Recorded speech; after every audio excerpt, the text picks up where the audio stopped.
What's up? Welcome back to the channel. Today we're looking at something really important in your journey as a filmmaker, and that is understanding camera frame rates. Now, if you don't know what frame rate is, don't worry, I got you covered. Pick up your phone, go to your camera app on your phone, go into video mode. Now on top in your video mode, like you can see on my phone right here, you will be able to see the resolution that I've selected is 4K. Next to 4K, you're going to see a number. On my phone, the number that's showing is 24. On most phones, including my phone here, as you can see, I can change the number by just tapping on it. You have 24, 30, 60, and these are the various numbers that you get to choose from. Now, for you to be able to understand what this is, this number represents the frame rate that you're shooting in. So we're going to go back into 4K 24. Now, what this 24 represents is basically your frame rate. 24 stands for 24 frames per second, which basically means when you hit the record button with the settings selected as 4K 24 FPS, your camera is going to shoot 24 images every second. These 24 images that are shot every second on your camera on your phone are basically going to be compiled together and played back really fast to give you 1 second of video. This is known as 24 frames per second. In simple words, the number that's next to your resolution is your frame rate, and your frame rate is the number of images that your camera is going to shoot every second in order for it to compile those images together and play it back as 1 second of video. And that's basically what frame rate is in simple words. So a common question that I get asked very often is, hey, I just got a new camera and I know I have to shoot in 4K or 1080p, but what frame rate do I shoot in? And in order to know that, you actually have to know the basics of frame rate. Honestly, it's not only you guys, it was me too. I had absolutely no idea, and I know a lot of y'all are in the exact same boat. Y'all probably just heard me go like, yeah, so your camera shoots 24 images every second and compiles that into one format of video.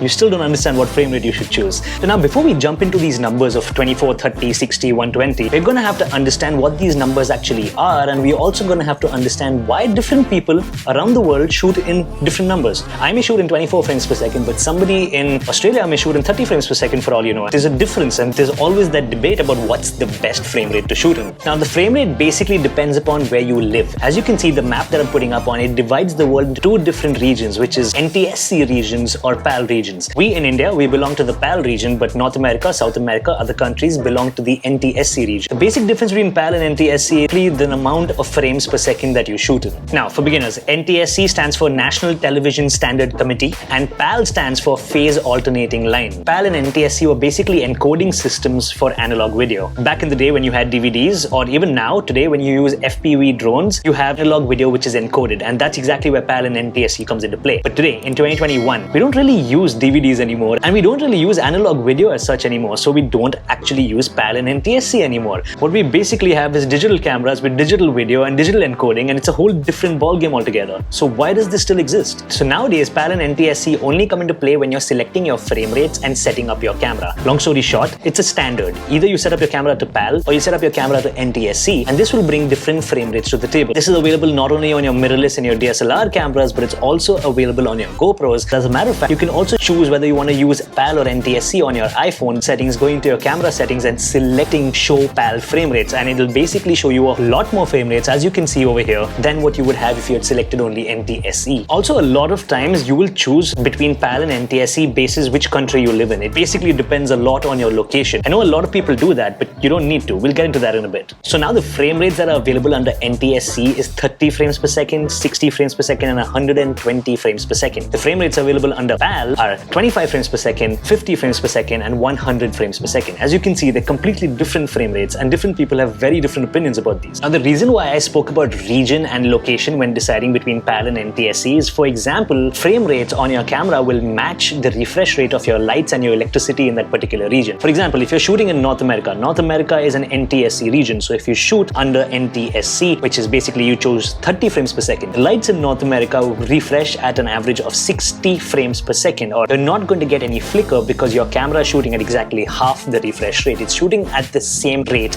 as the light flicker in America. So you're not going to get any flicker in your videos. Similarly for India, you're under the PAL region, which basically means your lights and your electricity will refresh at 50 Hertz. So if I shoot in NTSC format, that basically means in 30 frames per second in India, I am going to get a little bit of flicker in my lights. If I shoot in 25 frames per second, it's exactly half of the refresh rate of what the lights and electricity work in India, which basically means I'm going to stop getting the background flicker in lights every time I point my camera at something. Now, when it comes down to what you should choose for your camera and what frame rates you should actually choose, you can choose any frame rate you like. You can choose 24, 30, 60, 120, whatever you like. You can choose to shoot in PAL format or in NTSC format. It does not matter. Just make sure your lights aren't flickering in the background. I recently had a video where my light was flickering in the background, and that's exactly when it struck me that I was doing a little something wrong and it wasn't looking too good, and a subscriber on this channel actually helped me out with that. So long story short, you choose whatever you want, just make sure you have no flickering of lights in the background. Now, in the middle of all of this, there's another frame rate that I absolutely love filming in, and it's a frame rate that you guys definitely need to know. This is 24 frames per second. 24 frames per second represents film video. It is also a standard for cinema quality video, which basically means most of the movies that you see made in Hollywood, they're shot in 24 frames per second. And that's a little slower than what your eyes are used to seeing, but when you watch a cinematic movie, that's something that comes natural to your eyes. And 24 frames per second basically is a cinema quality Hollywood-based standard that a lot of movies use, something that I absolutely love filming in, which is what I'm filming in right now. I'm shooting at 24 frames per second, and I've dialed in my shutter speed to avoid the flicker in the lights in the background. And basically that's how I'm making it work. But that being said, I know this is extremely overwhelming, and I know a lot of times you're going to go out there, you're going to look at a video in 60 frames per second and you think it looks good, but somebody else who has a better idea about frame rates is going to look at your video and go like, yeah, it looks too janky, it's a little too sharp, what frame rate were you shooting at? And you're going to sit there and be really embarrassed and really confused about what you did wrong, because you were told to go out and experiment and see what looks good. This is very perspective based, and it also comes with time and learning. So what I've done in this video for you guys is giving you a little bit of a heads up, a little bit of a cheat sheet on how I like to use frame rates on my GoPros, on my iPhone, on my mirrorless camera. I like to dial up my frame rates in a certain way, and I'm going to give you that little cheat sheet and tell you exactly how I do it. You don't need to follow this, but if you're just starting out and you're really confused, you can start off with this and start experimenting on this side and pick what works best for you. Let's start off with 24 frames per second. This represents that cinema quality look. It represents film, it represents Hollywood movies. It's very similar. It gives you that cinematic motion blur that you can see in my hand right now. Overall, it's a very cinematic look, and I absolutely love this. I use this when I'm talking to the camera and I'm vlogging outdoors or any talking head videos, and I'm showing off a landscape. You can also use this to give a cinematic feel. 24 frames per second is my go-to when I'm standing in front of the camera because it's just the most natural looking according to me. That's what I like to use in all these particular cases. Now, the arch rival to 24 frames per second is 30 frames per second. 30 frames per second is very normal looking video. 30 represents that normal video look without the cinematic touch to it. The motion blur is a lot less. The video is definitely sharper and more crispy than 24, but it depends on what you like. I like that little bit of motion blur, that little bit of cinematic slowed down look, but in 30 frames per second you don't get that. A lot of people like that sharper look, and 30 frames per second will represent your standard video. For example, your TV shows and your broadcast networks, a lot of them are shot in 30 frames per second and not in 24 because it's a lot sharp. So it's basically a choice. I don't use 30 frames per second too much. So this is an alternative to 24. You can always have it by your side. Now, 60 frames per second. I use this a lot. 60 frames per second is ideally for capturing action. If you're shooting from a moving car or a moving plane, you want to catch some motion on the roads, you want the video to be as crispy, you're shooting any kind of sports, 60 frames per second is fantastic. It basically means your camera takes 60 photographs every second, and that's how much more data, compiling it into 1 second of video. So imagine how that'll be in 5 minutes of video. It's basically a lot sharper, a lot crispier, less motion blur. It's fantastic. But the main benefit of 60 frames per second is the ability for you to slow this down in post. If you're shooting 60 frames per second, you have those many more frames to give you slow motion. Now, this is not super slow motion. This is enough slow motion for you to create a speed ramp in your video. You've seen a lot of these GoPro videos. You see an athlete running and they slow it down for a couple of seconds and they pick it up. That's known as speed ramping. And that basically can be done if you're shooting 60 frames per second. Also, a lot of times if you're shooting products and you just want to get a little bit of B-roll, you can use 60 frames per second for that as well. It gives you a nice dynamic slow image, which is pretty decently stabilized as well. And if you're just shooting action and movement, you would rather play it back in 60 frames per second to get a sharper image than to shoot in 24 or 30 frames per second. Okay, let's jump into 120 frames per second. 120 frames per second is basically used for B-roll. B-roll is supplementary footage. You know, that really creamy footage when a YouTuber is talking about a product and he shows that really slow motion footage in the background, that really creamy, super slow, stabilized footage. Or even if you see certain people when they go out and they shoot moving water, you see the water moving so slow, but you can see every single detail in it. That is what 120 frames per second is for. You can also use it for sports and slow down the action. Really get that extreme frozen image. As a matter of fact, a lot of the YouTube kings like Peter McKinnon, Matty Hapoya, a lot of these big YouTubers, they use a lot of 120 frames per second. Also, the benefit of shooting 120 frames per second is the fact that if you're shooting handheld and you have a little bit of camera shake, when you slow the footage down from 120 frames per second, the footage is going to get so slow that those micro jitters, those shakes are going to go away. So yeah, shooting in 60 frames frames per second or 120 frames per second will give you a lot more stable footage, and that's a massive advantage of shooting in this frame rate as well. Now, certain cameras like the Sony ZV-1 advertise that it can shoot up to 980 frames per second. A lot of cameras can shoot at 240, 480 frames per second as well, but I think at this point in time, I'm going to go out on a limb and say 85 to 90% of the cameras in the market cannot shoot beyond 120 frames with good image quality, unless you're looking at cinema quality cameras which cost like $10,000 or 5 lakh, 10 lakh rupees. Okay, if you're looking at those, maybe they can. Majority of the consumer cameras in the market will reduce your quality significantly when you're shooting anything above 120 frames per second. You want to stick to these frame rates and you don't want to diversify too much until you have the gear that can actually support it. That was it. That was my cheat sheet on how I like to use the available frame rates on my cameras and what frame rates I actually use for what conditions. So we can talk about frame rates for a very long time. There's so much history and there's so much science behind it that I can go on talking about it for a couple of hours, but that's not what this video is about. This video is for you guys. A lot of you guys are going out and buying your first GoPro, you're buying your first action camera, mirrorless camera, or you're just starting to film on your phone. You're really confused about what you should do, what settings you should dial in, and this video is more about that. Okay, so that's all for me. When you learned a little bit about frame rates, now you do not need to follow everything that I said. The rest is on you. You guys can go out there, experiment how you like. But in case you guys do want to follow everything that I said, and if it was hard for you to understand while I was talking before, I am leaving a link in description where I have made everything that I said into a concise sheet that you guys can download with you, keep it on your phone, and when you're out and about shooting, this will help you the first couple of times before you actually get used to things. I know there's a lot of information in these filmmaking videos and these tutorials. That's basically why I prepared this little cheat sheet. I hope you enjoyed this video. If you did, definitely hit that subscribe button, hit the like button, and definitely hit the bell notification because there are going to be a lot more maritime, tech,